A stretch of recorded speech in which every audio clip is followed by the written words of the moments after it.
Party में एक प्रवक्ता है आपके शहजाद पूनावाला, कांग्रेस से आए हुए हैं। दूसरी प्रवक्ता हैं शाजिया आलमी, आपसे आई हुई हैं। क्या वो इतनी मुखर होकर के अपने जो आपके अंदर एक राष्ट्र की भावना या एक कह सकते हैं बीजेपी की हित की भावना है, क्या उनके अंदर वो होगी? नहीं, बिल्कुल है। भारतीय जनता पार्टी में जो भी काम कर रहा है वो भारतीय जनता पार्टी की रीति नीति कार्य पद्धति के अनुरूप ही काम करेगा। और भारतीय जनता पार्टी के भीतर जब तक रहेगा वो पार्टी की नीतियों के अनुरूप ही बोलेगा।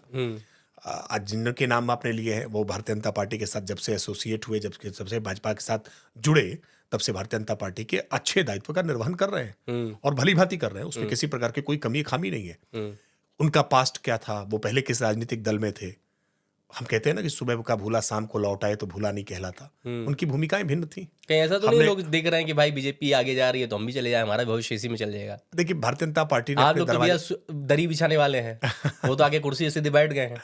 देखिए, पार्टी के कार्यकर्ताओं की अलग अलग भूमिका होती है। पार्टी के कैनवास का विस्तार करना है तो आपको नए लोगों को पार्टी के साथ जोड़ना होगा। अगर हम कूप मंडूक बने रहना चाहेंगे, पार्टी को सीमित रखना चाहेंगे, नए लोगों के लिए दरवाजा नहीं खोलेंगे, तो पार्टी की दायरा सीमित रहेगा।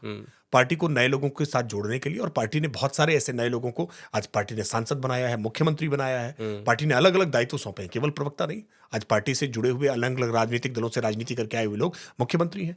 अलग अलग राज्यों में अध्यक्ष के दायित्व हैं, सांसद बने हैं, विधायक बने हैं, मुख्यमंत्री बने हैं। तो ये जो दायित्व है ना, किस पार्टी से आए थे ये महत्वपूर्ण नहीं है। आज उनकी परफॉर्मेंस कैसी है, आज उनका कमिटमेंट पार्टी के साथ कितना है, वो कितना डिलीवर कर रहे हैं, पार्टी के साथ कितना लोगों को जोड़ने का काम कर रहे हैं, पार्टी को कितना विस्तारित करने का काम कर रहे हैं। कार्यकर्ताओं का नहीं सोचती पार्टी? नहीं, कार्यकर्ताओं को जो दरी बिछा रहा है उसका नहीं सोच रही है, जो सीधे आके कुर्सी सिंहासन दे रहे हैं उसको सीट दे दिया जा रहा है। भारतीय जनता पार्टी एकमात्र राजनीतिक दल भारतीय जनता पार्टी है जहां दरी बिछाने वाला, पोस्टर लगाने वाला सामान्य कार्यकर्ता पार्टी के सर्वोच्च पद तक पहुंच जाता है। आप अमित शाह जी की बात करिए, सामान्य कार्यकर्ता जिसने दरी बिछाई है, जिसने पोस्टर लगाए हैं, जिसने नारे लगाए हैं। राजनीतिक पृष्ठभूमि शुरू से भाजपा रही। हाँ, शुरू से। लेकिन जो बाहर से आए उनका क्या? जो बेचारा सोचा कि हम भी भैया किसी दिन हमको पार्टी देगी, दायित्व देगी, हमको टिकट देगी, हम चुनाव लड़ेंगे, हम पार्षद बनेंगे, विधायक बनेंगे, सांसद बनेंगे। कहा अरे भैया साइड आ जाओ, दूसरे पार्टी से लोग आ रहे हैं, कुर्सी खाली करो। नहीं, ऐसा नहीं है। और क्या ऐसा ही हुआ? नहीं, मैं उदाहरण से अभी मैं आप ब्रजेश पाठक जी यूपी आपके डिप्टी सीएम जो है वो बीएसपी से थे। नहीं, अब आप रीता बहुगुणा जोशी, शहजाद पूनावाला, शाजिया आलमी, हेमंता विश्व शर्मा, आप कई ऐसे नाम ले सकते हैं। जो अरविंदर सिंह लवली जो यहाँ पर अभी दिल्ली में कांग्रेस के 4 बार विधायक रहे गांधीनगर से, अभी वहां पे हुए।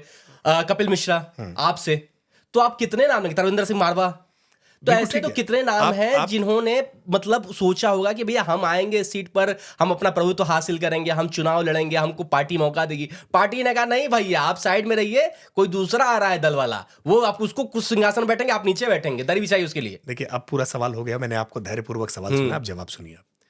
मुख्यमंत्री कौन बना दिल्ली का? आपने दिल्ली के बहुत सारे नेताओं के उदाहरण दिए, लेकिन मुख्यमंत्री तो रेखा गुप्ता बनी।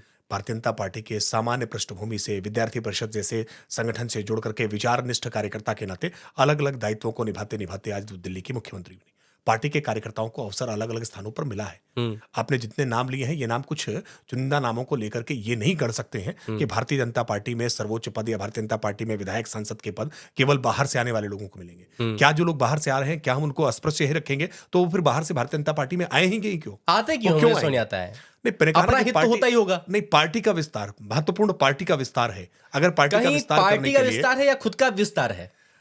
पार्टी के पता है कि अगर अब कांग्रेस तो अब चल नहीं रही है, अब बीजेपी में जाने से फायदा है तो चलो बीजेपी में चल लेते हैं। अब बीजेपी का यह है कि भाई तुम 4 बार विधायक बने हो, कोई नहीं, हमको फायदा होगा, हम दे देते हैं। मैंने कहा ना कि केवल आप इसको फायदे और नुकसान के आधार पर समझ रहे हैं। और किस नाम हम से? इसको मानते समय कि विचारधारा का विस्तार है, भारतीय जनता पार्टी का संगठनात्मक विस्तार है।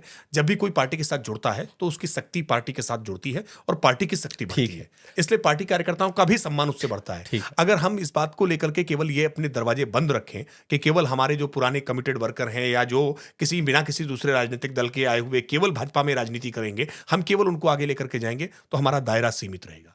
हमें इस दायरे को बढ़ाने के लिए, कैनवस को बढ़ाने के लिए अलग अलग पार्टी से आए हुए लोगों को भी पार्टी के साथ जोड़ना पड़ता है। और मैं उसके उदाहरण बताऊंगा। मैं एक उदाहरण आपको देकर के समझाता हूं। उत्तर प्रदेश में स्वामी प्रसाद मौर्य बहुजन समाज पार्टी की राजनीति करते हुए भारतीय जनता पार्टी में आते हैं। बहुजन समाज पार्टी की राजनीति जब वो करते हैं तो कैसे गौरी और गणेश को लेकर के वो कि गोबर से बने हैं, ये गोबर है, वो हिंदुत्व को लेकर आक्षेप करने का काम करते थे जब तक बसपा में रहे। भारतीय जनता पार्टी में आने के बाद जब तक वो भाजपा के साथ रहे, ये ठीक बात है कि वो मंत्री रहे, लेकिन एक बार भी उनका कोई बयान आपको हिंदुत्व के विरुद्ध, सनातन के विरुद्ध, समाज के विरुद्ध नहीं मिलेगा। उनके चारित्रिक विषय जो आचरण रहा वो भारतीय जनता पार्टी की रीत नीति के सापेक्ष रहा, और जैसे ही भाजपा छोड़कर वापस गए, अब देखिए फिर वो रामचरितमानस फाड़ने फूकने लगे। मैं मानता हूं कि अगर भारतीय जनता पार्टी के साथ जुड़ करके वो समाज के लिए सकारात्मक भूमिका रख रहे हैं तो ऐसे लोगों को भारतीय जनता पार्टी अपने साथ जोड़ने के लिए हमेशा तैयार है।